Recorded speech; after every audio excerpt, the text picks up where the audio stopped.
So காலையில் ரிசல்ட்டை பார்த்தப்பவே எனக்கு மலப்பாக தான் இருந்துச்சு. இது ஒரு புறம் இருக்கட்டும், ஜனநாயகத்துக்கு இது நல்லதில்லை, புரியுதா? ஒரே கட்சி திருப்பி திருப்பி ஜெயிச்சுக்கிட்டே இருந்துச்சுன்னா அப்புறம் எதுக்கே எலெக்ஷனு? அதைத்தான் அவங்களும் சொல்கிறாங்க, எதுக்கு எலெக்ஷனு? அரசியல் கட்சி நடத்த முடியாது தம்பி.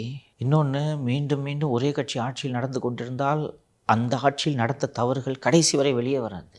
ஏடிஎம்கேக்காரங்க மேலே இவ்வளோ கேஸை போட்டு வச்சுருக்காங்க. டிஎம்கே உண்மை கேஸோ பொய் கேஸோ ட்ரையல் நடக்கும். இப்போ ஏடிஎம்கே தொடர்ந்து இருந்துச்சுன்னா தமிழ்நாட்டில் வெளியிலே வராது.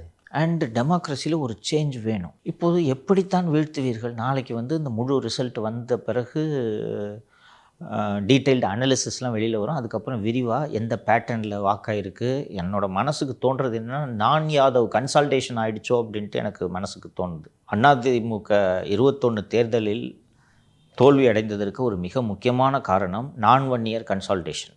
தேர்தல் அறிவிப்புக்கு முதல் நாள் 10.5% இடஒதுக்கீட்டை அறிவித்தார்கள்.